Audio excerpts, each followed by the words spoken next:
Dark Messiah of Might and Magic is a first-person action video game with role-playing elements developed by Arkane Studios and Floodgate Entertainment. Kuju Entertainment developed the multiplayer mode.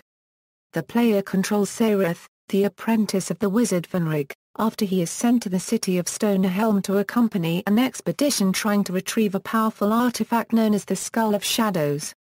Dark Messiah of Might and Magic was released on October 24, 2006 on PC, and Dark Messiah of Might and Magic Elements was released later on February 12, 2008 for the Xbox 360. It adds new levels in the single-player campaign, a revamped multiplayer mode, numerous bug fixes, and adjustments for the console experience. Gameplay: enemies are generally difficult to kill in straightforward combat, although characters developed for this purpose may have an easier time. Characters with high stealth can sneak up behind enemies and perform a lethal backstab maneuver, while players skilled with a bow can use it to snipe enemies from a distance. Developing a character for resilience and strength for melee combat is still possible and completely viable, but even with proper specialization, successful close combat requires careful application of tactics, timing and kicking. Kicking is emphasized by spikes and pitfalls being in almost every combat area. Magic spells can be used to unleash offensive spells, heal the player, or serve a number of utility purposes. As the player completes objectives throughout the game, Dark Messiah awards experience points that can be used to buy skills in one of three skill trees: Combat, Magic, and Miscellaneous. The Combat tree improves the power and efficiency of physical attacks. The Magic tree grants access to new spells. The Miscellaneous tree contains general improvements, including stealth. Although some enemies will drop remains when killed, looting in Dark Messiah is mostly a fixed affair. Valuable items are placed in specific locations for the player to find. Each item has fixed stats, and the selection of items is also limited, with only a small number of different weapons or armor in each category. Additionally, advanced items typically have a skill requirement, with the end result being that the character equips only a handful of different items over the course of the game, as allowed by selecting many skills in your skill selection bars. Backstory: nearly 1,000 years ago the Wars of Fire raged across the face of Ashan. Men, elves, dwarves, and their allies pitted themselves against the hordes of demons. Great devastation was wrought, but in the end the Allied forces were victorious. Their victory was largely due to the heroic sacrifice of the wizard known as Sareth, the seventh dragon. Using his almost godlike powers and supported by his fellow wizards, Sareth cast the demons out of the world into a limbo of eternal fire. From the essence of his spirit, Sareth wove a prison to contain the demons forever. Something went wrong during Sareth's ritual, however. The magic he summoned failed to create a complete prison. The tiniest of flaws remained in the otherwise impervious barrier, a weakness that allowed demonic influence to seep into the world during times of a lunar eclipse. Angry but patient, the demons lurked in their prison waiting and planning. All that remained of the seventh dragon was his skull. Now called the Skull of Shadows, it was spirited away by those loyal to the goddess Mother Asher, creator of the world and source of all magic. They hid it in an ancient temple on a deserted island, far from the machinations of men, elves, or demons. There the skull sits, awaiting the day when its powers might be needed again. 67 years after Sareth's death, his disciple Zarshazar prophesied that a half-demon, half-human child would one day be born. A walker between worlds who would be known as the Dark Messiah, and would use the relics of the seventh dragon to shatter the demon's prison forever. 969 years after Sareth's death, after the young king Nikolai Griffin was killed by a demon renegade, the demon sovereign, Ka-Belith impregnated Nikolai's former fiancée, Isabel Greyhound, and before she could have been saved, she gave birth to the Dark Messiah. 20 years later, Sareth's story begins. Storyline: the protagonist of Dark Messiah is a young man named Sareth, who is under the tutelage of the wizard Phenrig. After years of studying the arts of magic and physical training in the arts of war, he is finally taken on an expedition to retrieve a rare artifact known as the Chantilly crystal.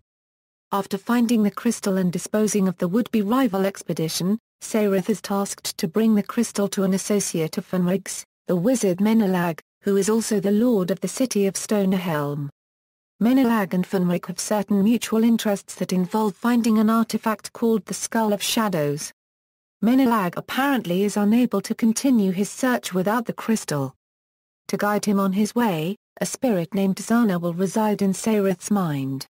Shortly after arriving in Stonehelm, Sareth witnesses an undead Cyclops and a small army of ghouls sent by the necromancers breach Stonehelm's defenses and begin to overwhelm the guards. Sareth is recruited to help in the defense effort by taking control of a ballista. Using this, he manages to stun the undead Cyclops long enough for a guard to stab it in the eye, thus killing it. Seeing their most valuable asset destroyed, the remnants of the invading force beat a hasty retreat. Sareth then resumes his search for Menelag. Upon reaching the front gate of Menelag's manor, Sareth is greeted by Lyanna, the young niece and pupil of Menelag. That night, the three enjoy a small feast in Sareth's honor, after which Menelag informs Sareth that they will set sail the following morning to resume the search for the skull. In the middle of the night, the crystal is stolen by a ghoul, who murders Menelag in the process. Sareth then chases the ghoul to a warehouse, where he finds the necromancer Aranta using the crystal's power to open a portal to Naharesh, the necromancer city. Sareth manages to steal the crystal back and escape to the docks, where he falls asleep. In a dream, he recalls his meeting with Phenrig, except that Phenrig is saying that he does not trust Sareth on this mission alone and says that he needs someone to hold his leash as he summons Zana. In the dream, Zana appears to be a demon and attacks Sareth. Sareth and Lyanna leave Stonehelm by boat and travel to the island with the Skull of Shadows. While en route, Sareth has another dream in which he kills Lyanna, and Aranta alludes that she is only the first of many victims. After arriving, they find the expedition destroyed, and most of the men dead, killed by orc warriors. Sareth and Lyanna are chased in the Temple of the Skull by a Paukai, which Sareth kills a little later with a gate, and Sareth proceeds alone to the top of the temple, where he places the Shantiri crystal, and defeats the orc chief Aratok in a duel. Aranta then reveals himself and appears to kill Lyanna. Sareth, however, escapes to the crypt below and retrieves the Skull of Shadows. Sareth then has a vision of the demon sovereign Kar-Belith, who reveals himself to be Sareth's father. Kar-Belith names Sareth the Dark Messiah, and then commands to be released using the power of the skull. Sareth wakes up to see Aranta, who takes the skull and then impales Sareth on a spike. Fueled by Zana's demonic power, Sareth wakes up alive and gains the power to transform into a demon, which grants him uncanny strength at the cost of health. Stripped of all his belongings, Sareth uses the demon form to fight off the orc guards as he recovers his items.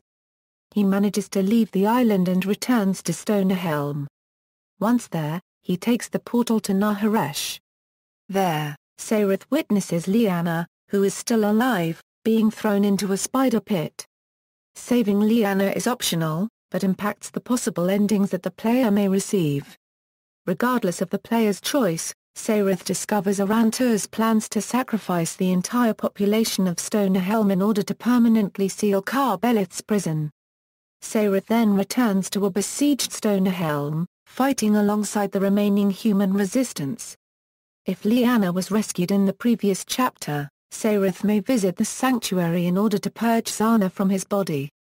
If Sareth proceeds with the cleansing, he loses the ability to transform into a demon, but gains the ability to use powerful holy weapons. If Sareth is unable or unwilling to undergo the cleansing ritual, nothing will change. Whatever the case, the choice determines which endings the player may receive.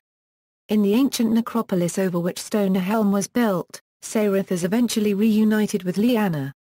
If the player left her behind in the spider pit, she appears as a Lich, who Sareth then destroys. If Sareth saved her, but did not cleanse himself, she will attack him. If Lyanna was rescued and Sareth cleansed himself, she will join Sareth in the final chapter. Sareth then makes his way through the necropolis and eventually catches up with Aranta as he is about to perform the ritual. When Sareth attacks Aranta, he summons his avatar of death, also seen in Heroes v. Tribes of the East. Sareth fights off the dragon, which forces Arantir to perform a resummoning, during which Arantir is vulnerable. Eventually Arantir is defeated, leaving Sareth to make his final decision for the skull. The player may use the skull to lock his father away forever, or destroy the skull and free his father. Each option offers a different ending. The ensuing cutscene will vary slightly depending on whether it is Lyanna or Zana that accompanies Sareth at the end of the game, giving the game a total of 4 different endings. Multiplayer. Dark Messiah features a multiplayer mode where opposing teams battle each other and earn points by performing strategic maneuvers across a large map. There are 2 playable factions, consisting of humans and undead, along with 5 playable classes. A character customization system is present, with the limitation that players must select a predefined class and may only buy skills available for that class. There is also a Colosseum mode, in which players fight individual opponents in front of an audience. When players are not battling in the current match, they can bet XP on the outcome. Reception. Critical reaction to Dark Messiah has been divided, particularly between the US and the rest of the world. IGN, for example, gave mixed reports, with their Australian team awarding the game 8.8/10 and their American team awarding it 7.0/10. Praise for the game came from PC Zone, PC Gamer, and Game Informer, which awarded the game 84%, 88% and 9.25 respectively, with praise going to the game's innovative and responsive melee combat. Game Informer, in particular, praised Dark Messiah for the sheer fun factor and beautiful graphics. In contrast, several publications from the US gave poor reviews.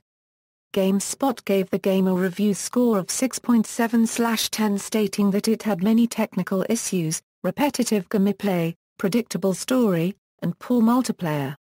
Connect and GameSpy each gave similar reviews, with the latter giving it 3/5.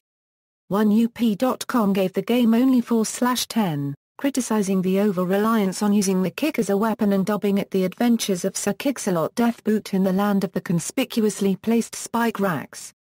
The Australian video game talk show Good Games 2 reviewers both gave the game an 8/10. Overall, Metacritic assigned the game an aggregate rating of 72% based on 44 reviews. On Game Rankings, the game received a score of 75% based on 50 reviews. Elements on the Xbox 360 fared significantly worse, receiving an aggregate score of 54%. IGN noted that this version simplified the original game's role-playing element. Players in Elements must choose one of 4 predetermined character classes that gain skills according to their speciality. GameSpot criticized the game's control problems and graphics, stating that it may be the ugliest game powered by the Source Engine. GameSpot nominated this version for the dubious award of Flat-Out Worst Game in its 2008 Video Game Awards. Hyper commends the game for its telekinesis, great combat, and being lovely to look at. However, it criticized it for having poor non-human combat, and bugger-all story.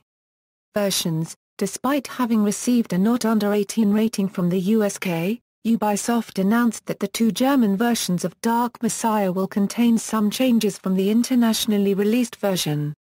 Specifically, the German version does not allow for enemies' heads or limbs to be severed, enemies cannot be impaled after death, burning enemies will die immediately and their corpses cannot be mutilated further after death.